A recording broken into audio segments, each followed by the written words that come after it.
મોદી સરકારના મંત્રીઓ પર કેમ ગુસ્સે ભરાયા? ઓમ બિરલા સંસદમાં કહ્યું, તમે જ બધા જવાબ આપી દો. લોકસભાના સ્પીકર ઓમ બિરલા અવારનવાર અલગ અંદાજમાં જોવા મળે છે. ક્યારેક તેઓ સંસદોને ઠપકો આપતા હોય છે તો ક્યારેક મંત્રીઓ પર નારાજગી વ્યક્ત કરે છે. મંગળવારે 12 વાગ્યા પહેલા શરૂ થયેલા શિયાળુ સત્રમાં તેઓ મંત્રીઓ પર ભડકી ઉઠ્યા હતા અને મહત્વની શીખ આપી હતી. વાસ્તવમાં આજે વિવિધ મંત્રીઓના નામ સાથે સદનની કામગીરીની યાદી દર્શાવતા દસ્તાવેજ સંસદીય કાર્ય રાજ્યમંત્રી અર્જુન રામ મેઘવાલ રજૂ કરી રહ્યા હતા, જેના પર ઓમ બિરલા નારાજ થઈ ગયા અને નાખુશ થઈ જણાવ્યું કે કામગીરી સંબંધિત મંત્રીઓએ સદનમાં ઉપસ્થિત રહેવું જોઈએ. ઉલ્લેખનીય છે, જ્યારે મંત્રીઓ ગૃહમાં હાજર ન હોય ત્યારે સામાન્ય રીતે સંસદીય બાબતોના રાજ્યમંત્રી અને તેમને તેમના વતી રજૂ કરે છે. આજે ગૃહમાં વાણિજ્ય અને ઉદ્યોગ રાજ્યમંત્રી જીતિન પ્રસાદના નામથી એક દસ્તાવેજ સંસદીય કાર્ય રાજ્યમંત્રી મેઘવાલે રજૂ કર્યો હતો.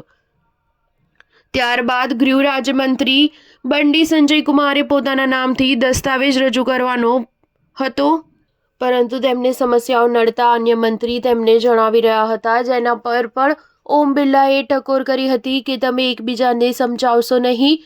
મેઘવાલના ગ્રામીણ વિકાસ રાજ્યમંત્રી કમલેશ પાસવાનના નામથી અંકિત દસ્તાવેજ પર સ્પીકર બિરલાએ નારાજગી વ્યક્ત કરી કે સંસદીય કાર્ય મંત્રીજી, તમે પ્રયાસ કરો છો કે જે મંત્રીઓના નામ કાર્યસૂચિમાં સામેલ છે તેઓ સદનમાં ઉપસ્થિત રહે, નહીં તો તમે જ બધા જવાબ આપી દેજો.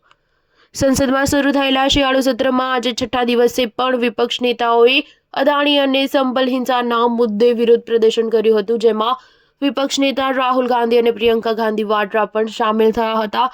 જો કે સપા કે ટીએમસીના કોઈ નેતા સામેલ ન હતા. સ્ટાર ન્યૂઝ 7 હંમેશા સચ્ચાઈની સાથે.